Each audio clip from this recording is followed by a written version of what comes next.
Welcome to the deep dive. Today, we're taking a plunge into something, well, both fascinating and often frustrating in the civil justice system. Mm-hmm. Our mission is to figure out how courts deal with what feels like an impossible task, putting a dollar value on human suffering. Right. When a jury decides what pain and suffering is worth, they have this tremendous, subjective discretion. The real question for us is, when does that discretion cross a line? When does it become a mistake we can actually correct? And more importantly, how far can we actually peek behind that closed door of the deliberation room to find out what happened? Exactly. That boundary, the one between the jury's private world and judicial oversight, Mm-hmm. that's what makes this whole area of law so complex. And we're diving into a case, Garfoot v. Avila, that just perfectly illustrates this tension. So what do we need to know to understand it? To really get the court's decision, we have to master two foundational doctrines. First, the standard for pain and suffering damages itself, what's often called the just and reasonable rule. And second, we have to tackle the really technical rules of evidence. Specifically, the precise legal test for when juror deliberations can even be revealed, which is all laid out in Evidence Code Section 1150. All right, let's start with that first doctrine then. What is the fundamental legal rule for how a jury is supposed to calculate damages for pain and suffering? I mean, if there's no formula, how do they even start?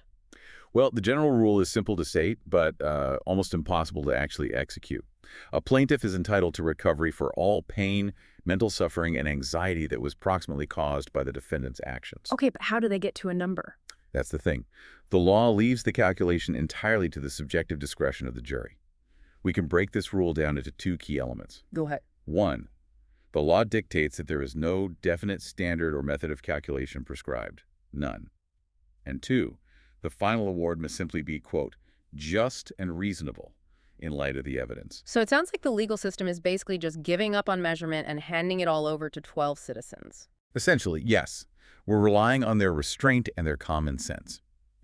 There's a famous quote from a court that says, translating pain and anguish into dollars can, at best, be only an arbitrary allowance and not a process of measurement. The whole thing is arbitrary, not scientific. By its very nature, yes. Okay, so let's put this very subjective rule into the context of our case, Garfoot v. Avila. What happened there? So this case came from a vehicle striking a pedestrian. Liability was admitted, so the trial was only about damages. Right. The plaintiff's lawyer, trying to give the jury some kind of anchor, suggested what's called a per diem argument. Per day. Exactly. He suggested $16 per day for the plaintiff's remaining 30.5-year life expectancy. That would total about $178,000 for pain and suffering. And what did the jury come back with? They came back with a total lump sum award of only $53,160.48. Wow. That's a huge difference. An enormous discrepancy. And that's what immediately triggered the plaintiff to challenge the verdict. And to challenge it, he tried to peek inside the jury room by submitting declarations from the jurors themselves. He was hoping to show some kind of misconduct. Which takes us directly to our second doctrine, that extremely restrictive rule about the secrecy of jury deliberations. So what is the precise legal test for allowing a juror to testify about what happened behind closed doors? This is critical, and it's all governed by Evidence Code Section 1150 Part A. You can think of this rule as creating a wall between what we can look at and what we have to ignore. Okay. For juror evidence to be admissible, it must concern overt conduct. What does that mean exactly? It means something that is objectively verifiable. Using a calculator, making a specific statement out loud, bringing a book into the room, things you could see or hear. But if they can testify about what they said, what can we not look at? We cannot admit any testimony about the mental processes of the jury. Their thoughts. Right. Their subjective beliefs, their personal motives, their internal reasoning about the law, and this is the key part, how any of the overt conduct actually affected their decision or their vote. Why is the law so incredibly strict about that? I mean, if a juror admits they completely misunderstood a crucial instruction, isn't that a failure of the whole process? The policy justification is really powerful, and you have to understand this to get it.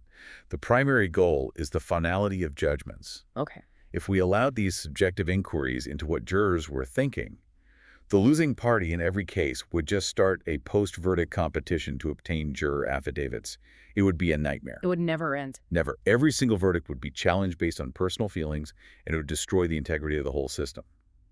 The law decides it's better to sometimes tolerate an internal mistake than to open those floodgates. That makes the facts in Garfoot even more interesting. So let's look at what the juror declarations actually claimed happened. Right.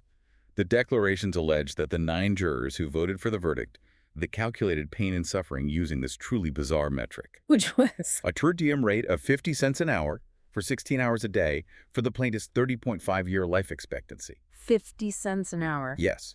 That calculation resulted in a raw figure of about $89,060.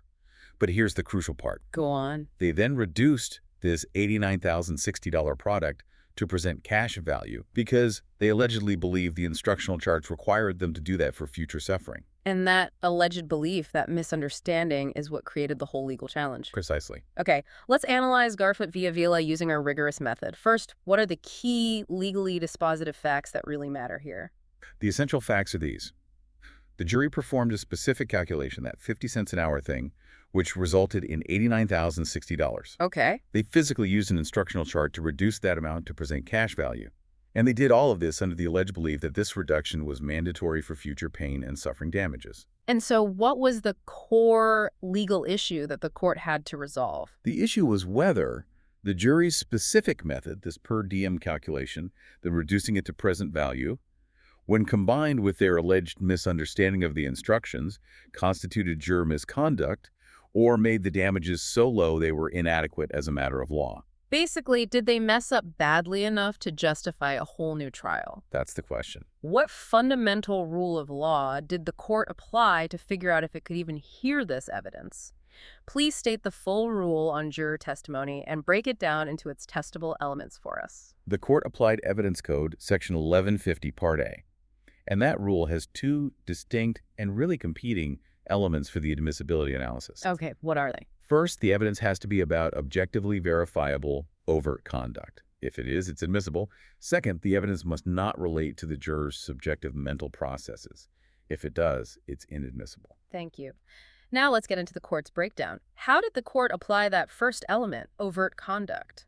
The court found that the act of calculating P&S using 50 cents an hour and the physical act of using that present value chart to do the discount. Those were things they actually did. Exactly. They were concrete, verifiable actions, external objective behaviors. It was what the jury did, not what they thought. And therefore, the factual statements describing those actions were deemed admissible under Section 1150. Understood. Now, what about the second element, subjective mental processes?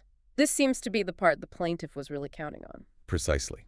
The court ruled that the statements about the jury's alleged belief that they had to reduce the pain and suffering number reflected their internal reasoning. The why. Yes, their motivation, their misapplication of the law, and that subjective reasoning, the why, fell squarely under the definition of inadmissible mental processes. The court could look at the math, but not the motive behind the math. Wow. That is incredibly restrictive. So, based only on the admissible evidence that they used a per diem and then discounted it, how did the court handle the underlying issue? Was reducing future pain and suffering to present value improper misconduct? Well, the court went right back to that primary doctrine. The law prescribes no definite standard for P&S calculation. Right. So since the law gives juries total discretion over the method, the court reasons that the specific path the jury took, per diem then discount, couldn't be called misconduct or incorrect as a matter of law. So the method doesn't matter, only the final number. For the most part, yes. If the final number is deemed just and reasonable, the weird mathematical steps they took to get there are protected. The plaintiff tried to use an earlier case, Kraus v. Graham, to argue this was illegal misconduct. Why did the Garfoot court say that argument was misplaced? The distinction here is absolutely critical. Kraus involved a clear violation of the law. What happened there? The jury explicitly and deliberately inflated the award to secretly compensate the plaintiff for their estimated attorney fees. Which are non-compensable damages. Exactly. That was an illegal act. They added a forbidden element to the award. But in Garfoot, the jury was calculating a legally compensable element, pain and suffering. Their method, however odd, wasn't a prohibited action, so it was shielded by that no definite standard rule. And after synthesizing all of this, the admissibility rule, the P&S rule, and that Kraus distinction, what was the court's final conclusion in Garfoot? The judgment was affirmed. The trial court was right to exclude the declarations about the jury's beliefs. And based on the admissible facts, the court found no evidence of legal misconduct And the final award of over $53,000 was ruled not inadequate as a matter of law. The court just upheld the immense deference given to the jury. It did. That distinction between objective action and subjective belief is so subtle, but it's absolutely outcome determinative. Let's really hammer this home with some unforgettable, visceral hypotheticals. Let's do it. I want you to tell me if the post-verdict declaration would be admissible, and if so, whether it would be misconduct. Ready? I'm ready. Okay, first scenario. A juror declares that they refuse to award the plaintiff any future damages because they felt the plaintiff was too young and that anyone under 30 should just suck it up and rely on their youth. Admissible. That statement would be completely inadmissible. It's all about the juror's personal bias, their philosophy on resilience, their internal reasoning about who deserves compensation. Classic mental process. The definition of it. It can't be verified as an overt act, so it's legally untouchable. Okay, let's raise the stakes.